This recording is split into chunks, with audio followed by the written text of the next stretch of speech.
Alright, so pag-usapan natin paano nga ba kikita dito sa Nova Lucia, okay?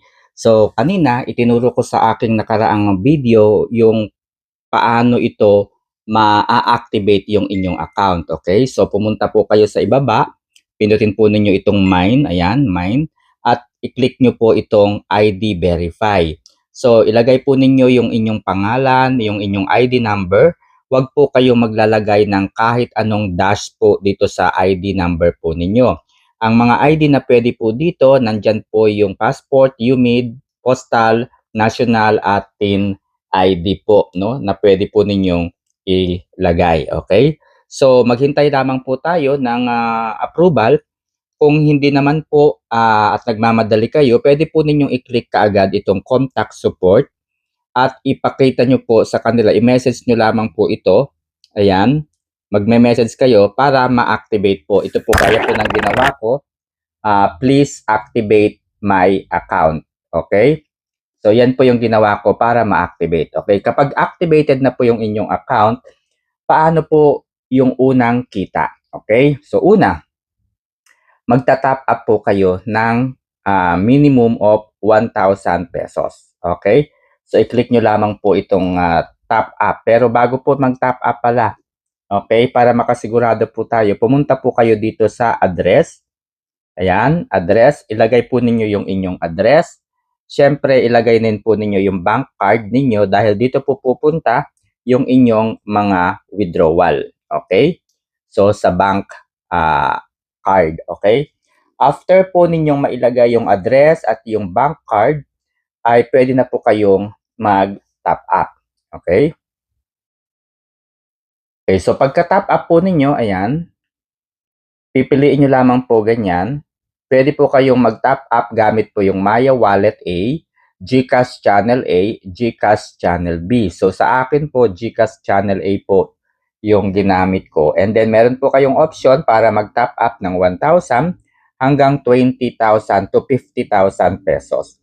Kung ibang amount po, wala po dyan sa nakasulat, pwede po ninyong ilagay dyan kung magkano yung inyong itatop up. Pag nakapag-top up na po kayo, mapupunta po rito sa balance yung inyong top up. Okay?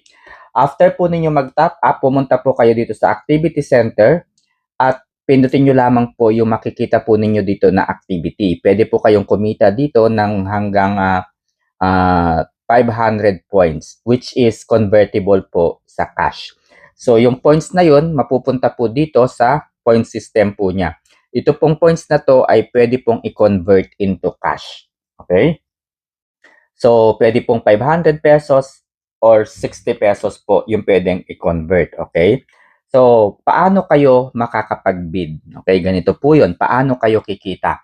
So, yung una po, tingnan po ninyo yung activity center. Pwede na kayong kumita dito pa lang. Pangalawa, pindutin po ninyo itong Nova Bolt na nasa baba. Ayan, Nova Bolt. Okay, so halimbawa po, ang pinili po natin ay itong 1,000 pesos na produkto na yan. Halimbawa po yan yung gagamitin po natin. So kung mapapansin po ninyo, meron po nakalagay 100 participants. So ibig sabihin mga kaibigan, kung bibilhin po ninyo itong product na to, 100 po kayo na magbibid dito sa product na to. Sa 100 na yan mga kaibigan, ay ira-raffle po, no? Ganap na madaling araw po yung raffle. So, yung raffle na yan, para sa produkto na yan, nagaganap madaling araw, alauna ng madaling araw to be exact, no? So, yung mananalo po, for example, halimbawa, nanalo po kayo sa bidding, okay? So, meron po kayong option kung ipapa-deliver mo sa inyo yung product na binili mo. Okay? So, halimbawa, ito po yung binili ninyo, 1,000 product. So, kung ipapa-deliver po ninyo yan, ay pwede po kung nanalo kayo sa raffle. Okay? Again, kapag nanalo kayo sa raffle, meron kayong option para ipa-deliver yung produkto na napanalunan at binili ninyo. Okay? So, halimbawa po, itong product na to, ang halaga po niya ay 2,160. Dahil bidding po ito, mabibili na lamang yung produkto ng halagang 1,000 pesos. So, nakasave po tayo ng 53% po dito. Okay? So, raffle is alauna. Sino po yung kasama sa raffle? Lahat po ng 100 people na bumili. Okay? Lahat po ng 100 people na bumili ay makakasama sa raffle. Yung mananalo po ay tatanungin kung ipapadeliver yung produkto na kanilang binili. Halimbawa po kayo yung nanalo. So may option po kayo kung ipapadeliver ninyo yung produkto or hindi. Okay? Kapag pinadeliver po ninyo yung produkto, syempre, nabili ninyo yung produkto sa halagang 1,000. Pero dahil ang purpose po natin dito, kumita, hindi gumastos. Okay? Ano po ang mangyayari?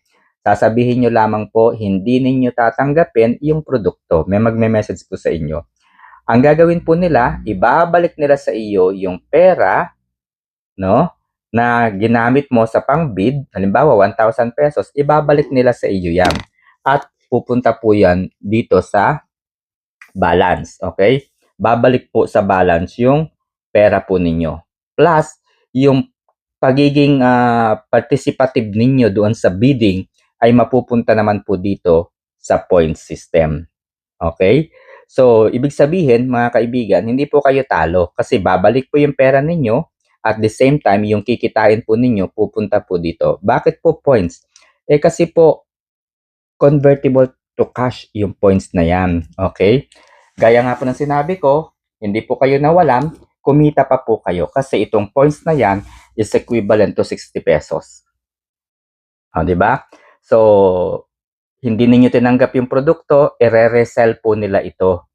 Pag i-resell po nila ito, babalik po sa inyong balance yung pera na capital ninyo, plus makakatanggap kayo ng iba't ibang mga rewards. Kasama na po dyan yung points na pwedeng i-convert into cash. Okay? So halimbawa, yung produkto ay halagang 2,400 talaga, pero binili ninyo ng 2,000, ganyan. So mapupunta sa wallet balance ninyo yung 2,000 and then yung 400 sa points. So ganun po siya. Okay? Technically. Ngayon, kapag hindi naman po kayo nanalo doon sa bidding, paano kayo kikita? Kung hindi po kayo nanalo sa bidding, babalik po yung capital ninyo sa balance at magkakaroon din po kayo ng points. Okay? Yung points, mga kaibigan, ay maaari kayong kumita ng hanggang 50 pesos to 44,000 pesos araw-araw. So, kung 60 pesos araw-araw, di araw-araw kang bibili. Kagaya po niyan, bibili po tayo. Okay? So, kagaya po niyan, bibili po tayo para mamayang madaling araw uli, meron uli tayong points. So, umaga uli, kapag bumalik na sa wallet balance ko yung pera, bibili uli ako. So, araw-araw 50, araw-araw 50.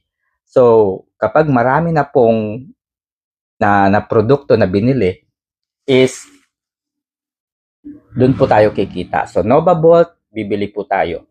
Ang maximum po na produkto na pwedeng i-bid sa isang araw ay 5 lamang. Okay, huwag kayong abusado.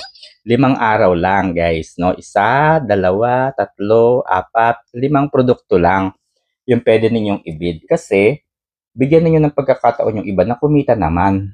Okay? Kasi hindi po malakihan yung capital eh. Oo, yung mga mahihirap po na kokonti lang po yung capital, bigyan natin sila ng pagkakataong makipag-bid din po dito at kumita. Oo. So, ayun po guys, no, yung paraan ng pagkita po dito. Ngayon, meron po ditong Nova Select. Ayan, ito Nova Select. Medyo may kamahalan na po ito. Ito po ay once a week lamang, no? Pero linggo-linggo po kayo kikita. Okay, dito naman pong Nova Select, every week po ang kitaan. Pero, once lang kayo pwedeng bumili ng product sa isang buwan. Oo, isang beses lang sa isang buwan. Okay? So, ganyan po yung kitaan po dito. Alright, so 7 days naman po ito. Yung Nova Astra, yung First Access, 7 days din po. Okay, so kung may tanong po kayo, ayan, kung gusto nyo naman pong ma-unlock, okay, so pakita ko yung withdrawal ko, makikita ba dito? Wala pala dito, sa bank yata yun. Okay. Nakita ko na kanina yung withdrawal ko eh.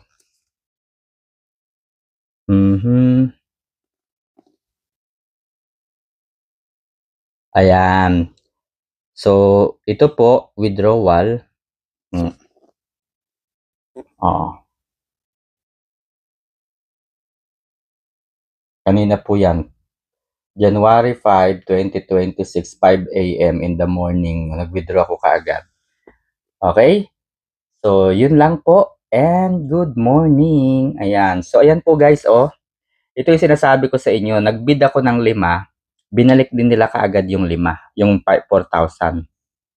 4,000 po yung binid ko kanina. Oh, bumalik po yung 1,000. Okay, yung consumption, ito po yung mga binili ko kahapon. Ayan. Ah, diba? So, ganun lamang po kadali guys.